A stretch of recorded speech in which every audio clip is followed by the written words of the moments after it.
Voilà, quelques minutes de moussard pour se lancer dans la journée. Et donc, nous sommes le 31e jour du Homer, bientôt la Gomer.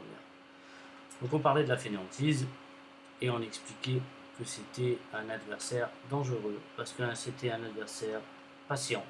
C'est un problème qui arrive pas à pas. Et en fait, cette relative lenteur, elle nous met en confiance parce qu'on se dit j'aurai le temps de voir venir, j'aurai le temps de réagir, et en réalité, la plupart du temps, lorsqu'on réagit, il est trop tard. Rav Yitzhak Harama, qui est un grand talmudiste du XIVe siècle, disait que la plupart des gens se plaignent d'être tués par le temps, alors que ce sont eux qui tuent leur temps. Il y a un proverbe qui dit, enfin j'ai mis une citation comme ça, c'est un garçon qui disait vous avez exactement les mêmes 24 heures que Léonard de Vinci, que Isaac Newton, que n'importe quel homme qui a changé le monde, c'est juste qu'il les utilisait d'une manière et lui d'une autre. On a vu ici, dans le Ochot Tzadikim, que le Rinyan Ha'atzel, Batorah Bamitzvot, le fainéant, aime se reposer. Alors là, il y avait une notion très importante de cause et conséquence. Ce n'est pas parce qu'on est fatigué que l'on est fainéant, c'est parce que l'on est fainéant que l'on est fatigué. Alors on peut être fatigué de manière tout à fait naturelle, il n'y a pas de problème. Mais quelqu'un de fainéant aura toujours besoin de dormir et ça ne va jamais le reposer. Si on arrive à la conclusion de tout ce qu'on a fait jusqu'à maintenant, on va voir deux grands points. L'arme du fainéant, ça va être les excuses. Et ces excuses vont être utilisées selon que ça l'intéresse ou pas. C'est-à-dire que les excuses sont toujours vraies.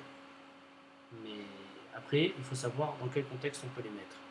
Pour illustrer ça, Savan Wardog donne une idée que j'aime beaucoup. Il dit que dans la Torah, on nous dit deux choses vis-à-vis du prêt d'argent. On demande à la personne qui prête de l'argent de ne pas mettre la pression sur l'homme qui lui aurait emprunté l'argent. Et on demande à la personne qui emprunte de se dépêcher de rembourser. Ce sont deux arguments. L'argument numéro 1, c'est ne mets pas la pression sur les autres, et ça s'adresse au prêteur. L'argument numéro 2, c'est va payer rapidement, et ça s'adresse à l'emprunteur. Le problème, dit le Saban Wardog, c'est que chacun prend l'argument de l'autre.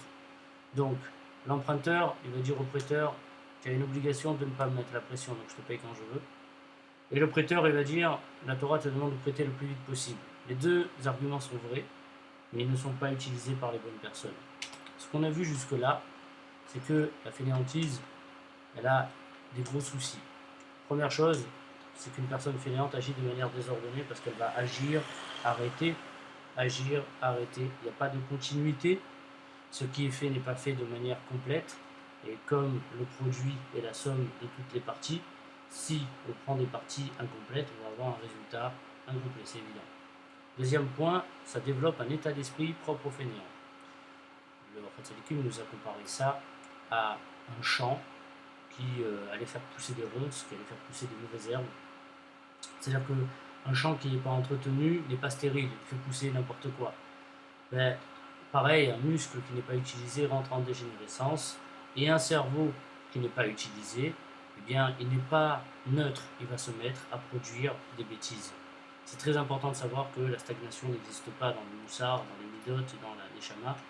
Il y a soit évolution, soit dévolution. Même physiquement, ça existe. Le troisième point, c'est qu'on s'appuie sur des excuses, mais ces excuses ne font pas avancer. Alors on a illustré ça par les exemples juste avant, mais bien plus que ça, savoir qu'une excuse ne nous amène nulle part, la meilleure manière d'essayer de s'en défaire. Donc le fainéant, en fait, c'est quelqu'un qui va se retrouver complètement désordonné. C'est quelque chose d'assez catastrophique parce que avoir des capacités mais ne pas les avoir en ordre, c'est comme si on ne les avait pas. C'est comme quelqu'un qui a une bibliothèque mais qui n'est pas rangée. Il a peut-être des livres. On avait demandé à Rabbi Chaim Wasserman, est-ce que c'est intéressant d'apprendre un maximum de livres ou bien il faut se concentrer sur certains livres. Alors il a dit tout dépend de ta méthode d'étude. Si tu as une méthode d'étude qui est ordonnée, dans ce cas, il va falloir... ça va être en fait, voilà. Je vais vous donner l'exemple qu'il a donné. Il a dit, voilà, si tu as une bibliothèque dans laquelle tu vas avoir un certain nombre de livres, tes livres ils vont être posés au milieu, ça va servir à rien. Donc, le fainéant, il a ce souci-là d'être désordonné, et même s'il a pas mal de choses, eh bien, ça ne lui sert à rien parce que c'est pas à sa place. C'est le premier point. Le deuxième point, vis-à-vis de notre fainéant, c'est que bien évidemment, il n'avance pas. Et ça, parce qu'en fait, fournir des efforts n'a jamais fatigué personne.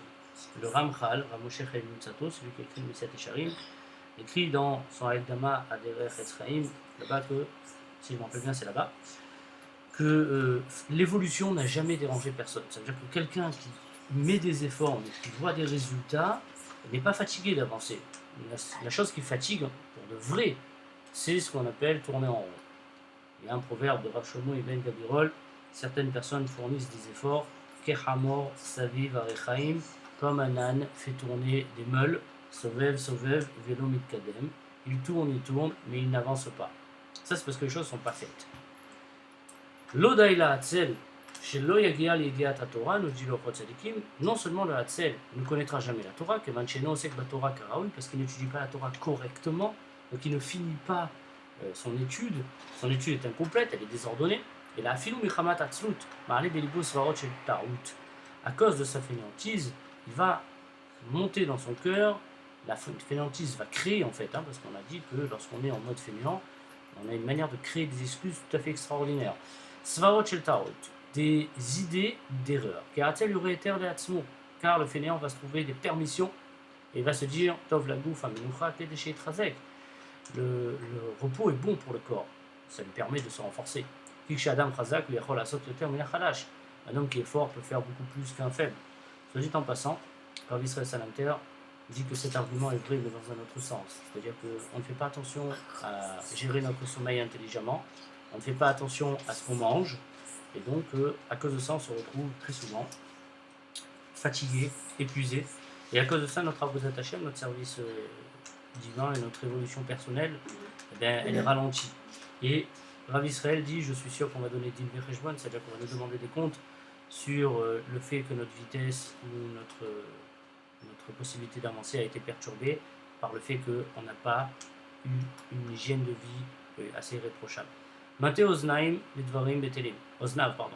Il tend ses oreilles à des idées débiles. L'Omer, chez Bazé, Yelivo Patoua. On a besoin un petit peu de discuter. On a besoin un petit peu de rigoler. C'est-à-dire que c'est important de pouvoir un peu rigoler, c'est important de discuter, c'est important de quoi, on va pas s'amuser dans la vie. Donc le Hatzel, il vient et te dit, si je dors pas, je serai fatigué. Si je m'amuse pas, je vais être triste. J'ai besoin des deux. Alors c'est évident qu'on a besoin des deux, c'est évident qu'on a besoin des deux. Mais la quantité va changer. C'est-à-dire que la fainéantise pousse à trouver des idées, l'Omar chez Osé Mitzvot, Talmud, de dire qu'il fait des mitzvot en n'étudiant pas. Afalpi chez autres, Asvara et Emet. Et vous voyez ce qu'il est en train de dire, il dit l'argument est vrai. Et c'est ça tout le malheur. Chez Tov la Noire qui fait les Trazek. Oui, c'est bien de se reposer. Quand quelqu'un n'est pas bien, il faut rigoler. On le sait, la Gemara dit qu'une personne qui est triste, une personne qui est renfermée, elle n'apprend rien, elle n'étudie pas, elle ne peut pas évoluer. Mais et c'est uniquement pour un homme qui lui se fatigue. En réalité, si je me rappelle, Rav Saadia Gaon a écrit un livre qui s'appelle Emunot Vedeot, dans lequel il passe en revue un nombre incalculable de philosophies qu'il a pu voir à une époque, au 8e siècle de l'ère vulgaire, c'est-à-dire en 850 à peu près. Donc il s'est exilé de Babylonie et il a commencé à tourner dans toute la Perse et l'Asie et la Chine, même jusqu'en Chine il est revenu. Et donc de village en village il croisait des sectes. Et il y a un village dans lequel il est tombé et là-bas c'était apologie du sommeil. Vive le dodo. Je suis totalement d'accord avec vous que le sommeil et le repos c'est important. Mais c'est important à partir du moment où tu t'es fatigué. C'est-à-dire qu'il n'y a pas mieux que se reposer, mais une fois que tu t'es fatigué. Si tu t'es pas fatigué, le repos, il va te rendre encore plus fatigué. C'est comme dans les journées de vacances, pendant lesquelles on ne fait rien, et on ne fait rien, et on ne fait rien, et en réalité on est toujours fatigué. On a beau dormir, on est encore fatigué. Bien évidemment, un homme, c'est pas une pierre. Chez Yuat Motav, Kenechochet, les trois Artamid, un homme n'a pas un squelette en cuivre pour pouvoir se fatiguer, par une צריך לנוח כדי שיתחזק, il a besoin de se reposer. אבל העצל מיישר זאת הסברה ונמצא אחריה שיתבטל מכול וכל. Mais le Hatzel va utiliser cet argument. Et chaque mitzvot dans lequel il va avoir un peu de difficulté, il va tourner à son avantage. Là où Davar, la règle générale, Hatzel, Yatel, Kol Svarotav, Letzada, Hatzelut. Le Hatzel, c'est-à-dire le fainéant, va finalement tourner tous les arguments à son avantage. Dans la vie, on peut avoir des soucis, on peut avoir des problèmes, et on peut s'en plaindre, il n'y a aucun problème, et on peut trouver des excuses. Mais trouver des excuses nécessite quand même une réflexion. Et avec la même réflexion avec laquelle je trouve des excuses, avec le même effort que j'ai mis pour les trouver, eh ben, je peux aussi trouver des solutions. En réalité, le temps que je passe à trouver des excuses, ou le temps que je passe, quand on vient, on te dit tu t'es manqué, au lieu d'essayer de dire oui mais machin, tu dis oui, tu passes à autre chose, c'est beaucoup plus simple. C'est beaucoup plus simple et c'est beaucoup plus vrai. Et le problème, c'est qu'on risque de perdre beaucoup de temps juste à tourner autour d'excuses. Et après, le problème, c'est que de cette fainéantise, on va pas avoir de résultat. Si on n'a pas de résultat, on va mettre la faute sur tout le monde. Quand on met la faute sur tout le monde, on peut rentrer dans une espèce de déterminisme dans lequel on a l'impression que la vie, elle nous échappe complètement. Et à cause de ça, on peut rentrer dans une espèce de désespoir.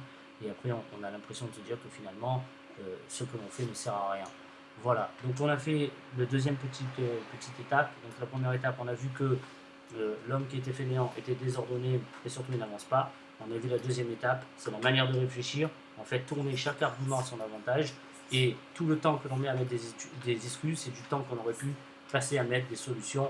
Si tu veux, Bezrat Hashem, demain, on continue.